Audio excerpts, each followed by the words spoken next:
things that are happening, the reason I've been sectioning this off because the things that are happening in Matthew are the same things that are happening in Mark right now. And you'll see that with the Gospels across the board. We'll try not to show my and so today, the title of what we're talking about is going to be calm. We're going to be talking about the calmingness of Jesus. Now, that is not a word. Just so you know. Calmingness, write it down. Calmingness, write that down. And that could be a part of the list of words that I've made up. So when you guys graduate and want to make fun of me, there you go. We're also going to call that peace, right? We're going to call it calmingness, and we're going to call it peace. So we're going to pray and then get this thing started. Father, thank you for your word. Thank you for allowing us to dive into it and learn and grow from it, Lord. I'm thankful for what I've picked up from what you've been teaching me as far as studying through this stuff and how to be calm or peaceful in the things that I'm doing because you've got me. So I pray that that's what kind of happens tonight, that that's what we hear about, Lord, that you speak through me so that I can share what you want me to share, Lord. So whatever you want to be heard tonight, Lord, let that happen. Take me out of the equation. And we're super grateful for you, Father. We love you, and we say these things in your name. Amen. Amen.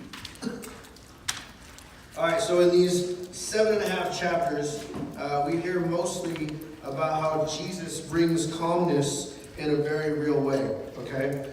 So we're going to go through about 7.5 scriptures. They're a little long. I'll probably stop in the middle of them to kind of explain what's going on.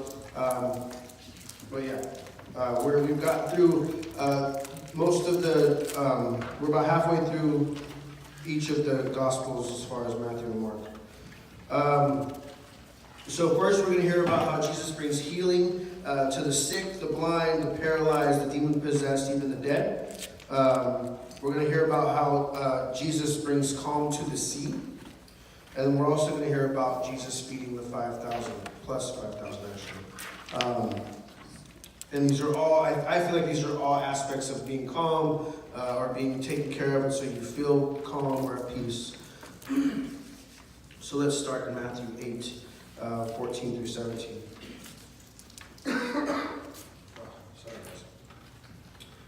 And when Jesus entered Peter's house, he saw his mother-in-law lying sick with a fever. He touched her hand, and the fever left her, and she rose and began to serve him. That evening they brought to him many who were oppressed by demons, and he cast out the spirits with a word, and healed all who were sick. This was to fulfill what was spoken by the prophet Isaiah. He took our illness and bore our disease. Now, what's happening is Jesus is kind of working through this city, through I think it's Nazarene, and he's just healing a bunch of people. They've heard about him. They've heard about John the Baptist. He explained that this is Jesus the Christ, and so he's coming through, and now he's starting to do work miracles. He's starting to teach. I think last week we talked about parables. In these chapters, he teaches through parables, and so people are seeing the awesomeness of Jesus. And so now here's another proof, or here's some more proof of how awesome he is, right? So Mark 5, 21 through 29, and then we're going to skip to 35, 43 after that, and I'll kind of share what's going on. And when Jesus had crossed again in the boat to the other side, a great crowd gathered about him, and he was beside the sea. Then came one of the rulers of the synagogue, Jairus by name, and seeing him, he fell at his feet and implored him earnestly, saying, "My little daughter is at the point of death. Come and lay your hands on her so that she may be made well and live." And he went with him. So again, Jesus is doing all these crazy, awesome miracles. This ruler of the synagogue, his name is Jairus, he sees these things, and he has a daughter at home that's sick. So there's probably this turmoil, there's this craziness going on. I mean, he's worried about his daughter, and he's going to Jesus to try to get him to come and heal his daughter. Probably to find peace, right, and be calm. So, continue forward. And a great crowd followed him and thronged about him. So there's people just following Jesus as he goes from one place to another. There's just a crowd following him. And there was a woman who had a discharge of blood for 12 years, and who had suffered much under many physicians, and had spent all that she had, and was not better, but rather growing worse. She had heard the reports about Jesus, and came up behind him in the crowd, and touched his garment. For she said, "If I touch even his garments, I will be made well." And immediately the flow of blood dried up, and she felt in her body that she was healed of her disease. So she's hearing Jesus is coming to this town. He's walking through. She's got an ailment that she's spent all of her money. She's seen all these doctors. She's got all these things going on that she doesn't know, and she just keeps getting worse. She's spent everything she's got. She's got like nothing left. And then she hears of this man, Jesus, that's coming through and heals people. And so she says, "You know what? I believe this. I believe in him. I bet you if I was even just to touch his cloak or his whatever he's wearing, his cloth, his robe, I would probably be healed." So remember, Jesus isn't even trying to heal them. He's just heading down to this the daughter of Jairus, right? So then Jesus kind of feels like he gets this sense like, I just healed somebody. So he's walking, someone touched his robe, and he's like, I feel like I just healed somebody. So he turns around and is like, hey, who touched me? Who touched my robe? I feel like someone's been healed. And the lady kind of freaks out. She feels like she's good. She feels totally healed. But then she's worried like she might have done something wrong. And he seeks out, he's looking, he's trying to figure out who it is. He finally figures it out. And she says, that it was me. I did that. And instead of reprimanding her, or she was like shaking because she was afraid, he said, you know what, because of your belief, you were healed. Like, because you believed in me, you were healed. So he doesn't even really take so much of the credit. Jesus then puts it back on her, saying, it was your heart, the fact that you love me and that you know who I am, and that's the whole reason that you were healed. So that's kind of a cool thing. I thought that was crazy. Just walking through, like if I had the power to heal somebody and I walked by somebody and I felt like I healed them, but I didn't really, I felt like that's kind of cool. All right, so 35. While he was still speaking, there came from the ruler's house someone who said, your daughter is dead. And they're talking to Jairus. Your daughter is dead. Why trouble the teacher any further? But overhearing what they said, Jesus said to the ruler of the synagogue, do not fear, only believe. And he allowed no one to follow him except Peter and James and John, the brother of James. They came to the house of the ruler of the synagogue, and Jesus saw a commotion, people weeping and wailing loudly. And when he had entered, he said to them, why are you making a commotion and weeping? The child is not dead, but sleeping. And they all laughed at him. This is crazy. Right? They just went from weeping and all this commotion and wailing about this person dying. Jesus comes in and is like, why are you tripping? She's just sleeping. Because Jesus knows what he's about to do. And they just laugh at him. It's just crazy how things flip that way. Anyways, it has nothing to do with what we're talking about. But it just blew my mind that people would be like, I mean, if Jesus cracked a joke, I'm laughing for sure. Because he's Jesus, you know what I'm saying? I'm going to laugh at all his jokes. It's so funny, Jesus. Because he probably is. I mean, he's perfect, right? So anything he says, he wants it to be funny, it's going to be funny. But this is not the situation. These people are kind of like, I don't know what they're doing. But he put them all outside and took the child's father and mother and those who were with him and went in where the child was. So then, like this is, I feel like, I don't know if this is how Jesus rolls, but I feel like Jesus was kind of like, y'all gonna laugh at me later. And so like he kicked everybody out except for the like immediate family. So they went where the child was. And taking her by the hand, he said to her, Talitha Kumi, which means little girl, I say to you, arise. And immediately the girl got up and began walking, for she was 12 years of age. And they were immediately overcome with amazement. And he strictly charged them that no one should know this, and told them to give her something to eat. So now you've got two situations, right? You've got Jesus comes in, heals Peter's mom. She comes up and serves him. So Peter's got to feel some sense of calm, right? I mean, even the person that's sick, they probably are... there's some stress, there's some worry, yet Jesus comes in and calms them. And then you got this synagogue ruler who's stressed out, his family's probably stressed out and worried, and Jesus comes in and says, hey, I got you, let's go take care of it. And in the process, not just like, I'm going to take care of this one job,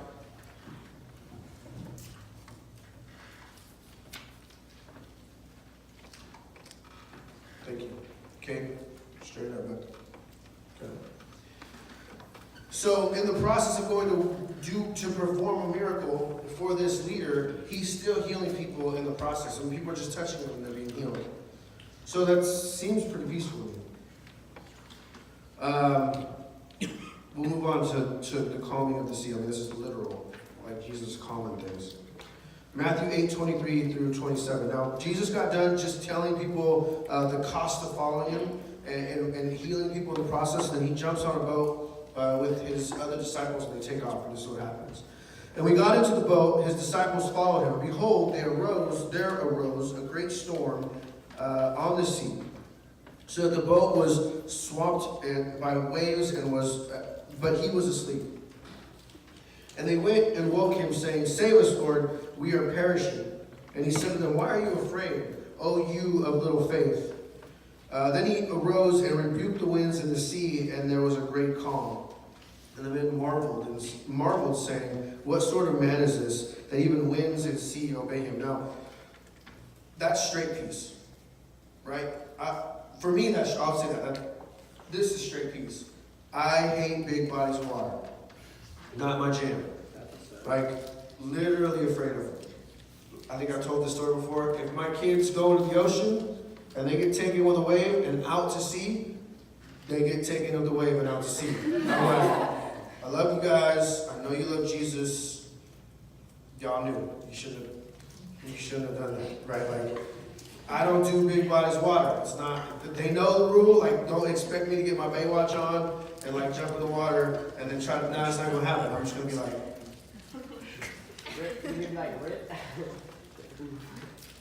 Right. So they gone. They're going with Jesus. That's what I'm thinking. Unless they can watch back up. And you can ask my wife. It's happened. She was not pleased with me, but it's the truth. You let your kid die? Well, they didn't die. I'm just saying. There was a time where it got a little sketchy. You're not the one that saved them. It got a little sketchy in some big water, and I was like, ooh, dang, that sucks. Just saying. So if we ever go to the ocean, know that that's going to happen with you too. Like, I'm not going to be like, hey, man, this ocean's awesome. I'm going to come save you. I'm going to be like, man, you made a bad. I'll call your parents and be like, look, your kids made a really bad decision. They jumped in the ocean, and they just got took away. Like, I don't know how that happened. No, I'm not going to save them, no. No, I don't do big water. Yeah. Oh, yeah, sorry. Yeah, I probably don't have a job anymore. That's fine, but whatever. So that would be me. Anyway, so this is super calming for me, but this is literal. I mean, Jesus just speaks over the sea, and it's rocky, and it's crazy, and it's windy, and he just speaks over it, and it dies out. Now, mind you, I think they're on the Dead Sea, maybe. And so you think that it's not super windy, but I mean, even the smallest of places, if it starts to get windy, it gets crazy. And also remember that it's not like they've got yachts. You know what I'm saying? These are just boats that they're like taxi boats to go across here and across there. So they're not like, ferries. Yeah, I would say probably ferries. They're not very big. They're super small. You could probably fit maybe 10 to 20 people on them. So any kind of waves are crazy. And then Jesus says, you little faith, and kills the total wave vibe, which is awesome. The other thing that's crazy to me is that these guys have seen Jesus perform these miracles. I mean, they wouldn't be on the boat if they weren't rolling with Jesus and didn't know his power and how amazing he was. They wouldn't be rolling with him. So they've already seen him do these crazy things, and it takes them seeing him make I guess that's pretty crazy anyways, to see someone just be like, hey, yo, man, knock it off. And then the sea just you know what I mean? Like, yeah, you got it, Jesus. Sorry about that. That's my bad. It's getting a little wavy. Got a little windy. I saw me. All right, let's move on forward. So then we go a little further. This is after the fact. He does another awesome thing with the sea, but this time he moonwalks across the sea. Just kidding, he doesn't. Mark 6:45-51. Immediately he made his disciples get into the boat and go before him to the other side. This is after he had healed a bunch of other people, and it got a little crazy. And so he's like, all right, everybody get on the boat. We're taking off. And he goes up to the sail to go pray by himself. And he sees that his homies are out there kind of further out. So he's like, all right, I'm just going to do the quick route, and I'm going to walk across this water. So, I don't think Jesus crippled.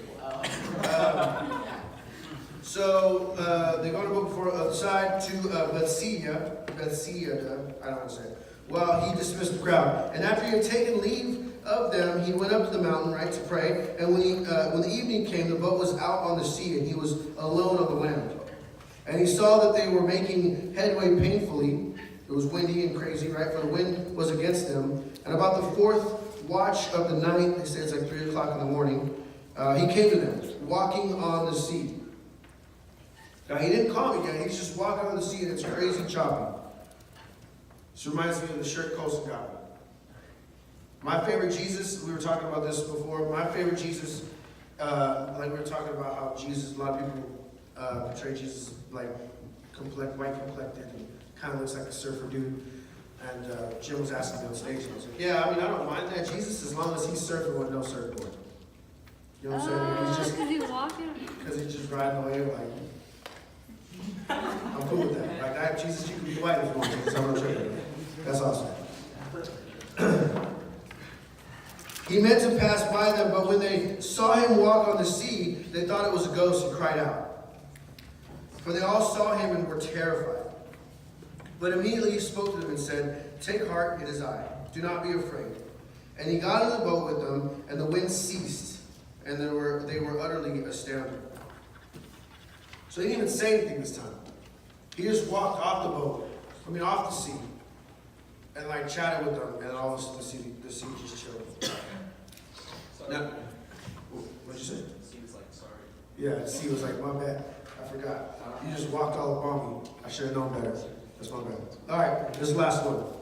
I'm in a lot of scripture. There was so much scripture that I could not leave a lot of the stuff out, and I just wanted to read a lot of it because I felt like we've been kind of just touching a little bit. So this is the last one. I know it was a lot, but we're doing great. This is about Jesus feeding the 5,000. Now, for me, this is something where I find peace in food. Not like it's unhealthy, but I'm saying like if I don't eat, I'm hangry. There you go.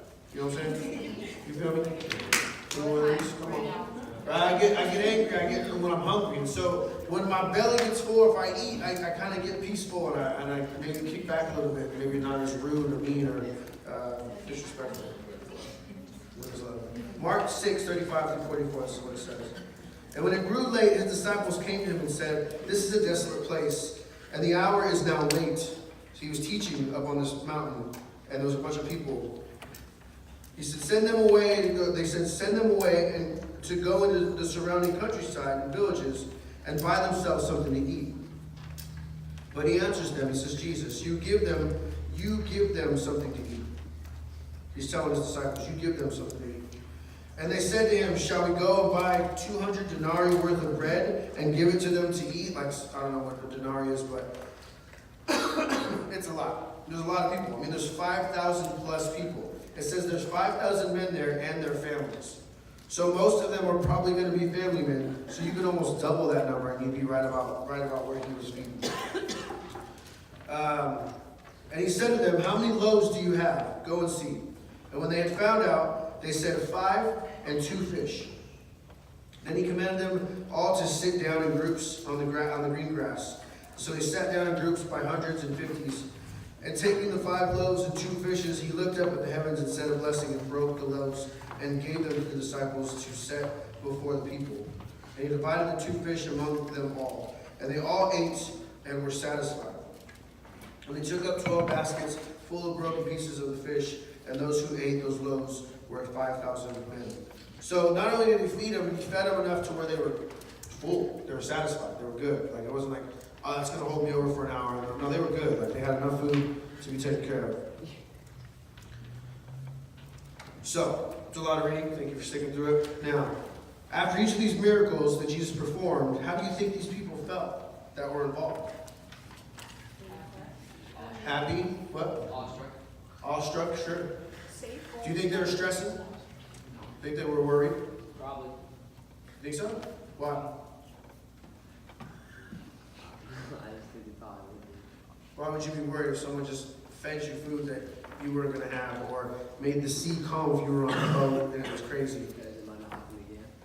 Okay, fair enough. If it happens again, it might not happen again. Because you don't know what you can do, so it's scary. Okay, yeah, that's possible. Yeah. Sure. But ultimately, if you think about it, they probably had peace. right? If you're on a boat, at least if I'm on a boat, and it's getting crazily rocked back and forth, and then God says, hey, you little faith, and he just says, relax, sea, and the sea's like, okay, cool, relax. I'm gonna be cool. I'm gonna be like, oh man, this is way better. Like, I'm not throwing up no more. I'm not afraid what's gonna eat me in this ocean or the sea. See, we got people that are now healed from whatever ailment that they had or sickness. We've got people being thrown around the sea, witnessing Jesus tell the sea, relax. Right? Then after that, we see him walk on water, and this time the sea just stops after him. And we also see him feed 5,000 people until they're full. Now, for me, there's no other feeling but to be calm after that, or to be peaceful. For me, at least. I mean, there's a good points. I can see that. To be honest, I might overthink it and be like, oh my gosh, whatever. But I feel like that's where I find peace. Right? They're not sick anymore. Right? They're not tormented by demons. He healed a bunch of demon-possessed people. They're not tormented by those demons. They're not worried about choppy water, or they're not hungry. So what does that mean for us now? Those sheets in front of you, go ahead and grab those for me. If you drew on it, that's fine. Just take your notes on it. If you took your notes on it, that's not good. If you need another piece, then will you grab the stack over there? I guess I should have told you ahead of time. Not today. They weren't for notes. That's fine. Hey, listen. If you guys were doodling and your paper got full, that's fine. Here's what you're going to do with that paper. If there's enough room, or if there's not enough room, you just flip it over. What I want you to do is think about the things that are giving you anxiety, right? The things that you're worried about. What? Everything. Write everything. Write everything. You don't have to put your name. This isn't for me. You're not going to turn it in.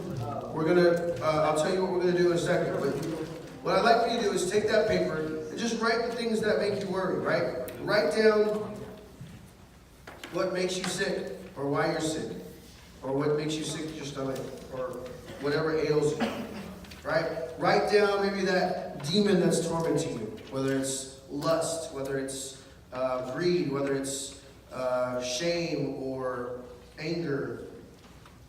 Write down your choppy water. Right? What's the thing that freaks you out? Write those down, write them down, and then fold it in half. You don't have to put your name on it, just fold it in.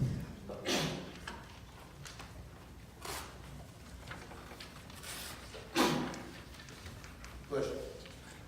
Good job. That was great. You can share with people next to you. You don't have to share. It's not. This is strictly for you. And we're going to end here in a second.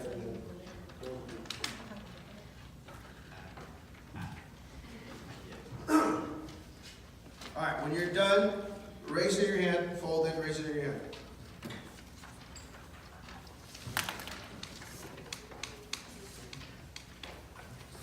It might be a while, so you might want to rest your shoulder on something. Here's-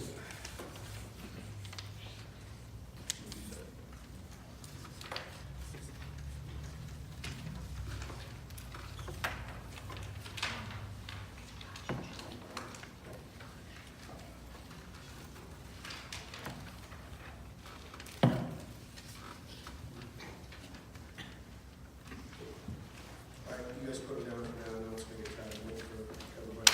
I'll try to look for pens to stop.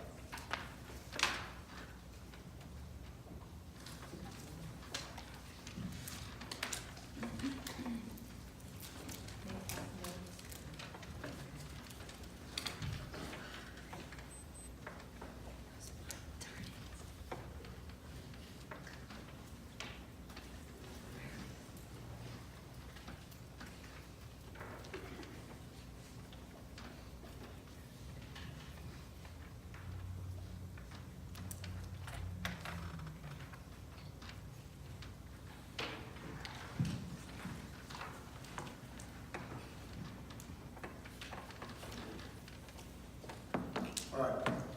Raise them up if you're done. Let's see where we're at. Okay. That's the majority. The The rest of you guys that are still writing, that's fine. All right, that's fine. Now, what we're going to do is we're going to pray over these things. And we're going to pray for Jesus to just give us some calm over these things. When we're done praying, this is what I want you to do. I want you to take that paper, I want you to crumple it up. Just make a ball of it. Just crumple it up. Not yet, not yet. When we're done praying. And then on the way out the door, I want you to just throw it in the trash. Unless your notes are on it, you can keep it. But if you don't have notes on it, you're not worried about your notes, just throw it in the trash. And I'm just wanting it to, I'll take it. So raise your notes, raise your paper up in the air. I'm going to pray. Father, thank you for your word. Thank you for all that you do in our lives. Lord, what an amazing thing you've done for us to give us your Son to show us peace, to show us calmness. And these guys and gals back in that time while Jesus was Roman, they seen him do these things, they seen him perform these miracles, and yet they still questioned him, or they still weren't completely and utterly sure. And so I don't think that just from this message we're going to be done and have complete peace and complete calmness in our lives. But what I do hope for, Lord, is that we know that we have somewhere to put it. We have someone to take care of it for us. And that's you. You've been doing it for all these years. You will continue to do it for us. You're the Prince of Peace. And so as these young men and women, their anxiety may be school, it might be work, it might be home, it might be relationships, it might be their brother, their sister, their mom or dad, whatever it is, I just pray that they'll feel that presence of a calm seat on a rough ride. That they'll see you come into their boat and stand there and be like, look, you're good, I got you. In these scriptures, that's all I hear is about how you make things better and how you just take care of it. So I know sometimes we think that's an answer to this prayer or that prayer quickly or whatever, but sometimes it's us waiting in it and learning from it. Right now in my life, if the thing that's bugging me is a relationship or fear of hurting someone, but I feel that I give that to you so that I can then talk to that person in a way that's honoring to you.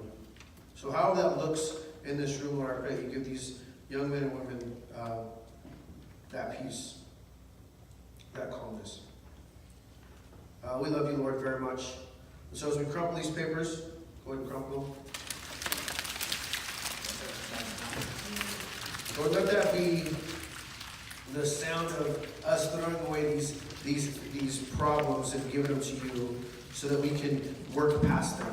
And that means we got to hold on to it for a little while so that we can learn and grow and become better because you're in it. Then so be it. But just let us remember that you are in control of all that. That you died for us, you've done these things for us because you love us, and we can live as loved and not have to be so stressed or worried or anxious about these things. We love you, Father, very much. Super grateful for all that you do. We're so grateful for your word. Thank you for allowing me to share it. We love you, Lord. And all God's people said. Amen. All right, so when you walk out the door, I want you guys to throw that in the trash. You will go into your small groups now. Listen up. Before you leave, Jazz and Jeff are not here. It's not a big deal for the junior hires because Dan's here. But Jazz's group, they are going to be going with Alicia. So Alicia and Rebecca will be leading basically the high school group. So follow them on downstairs. Throw away those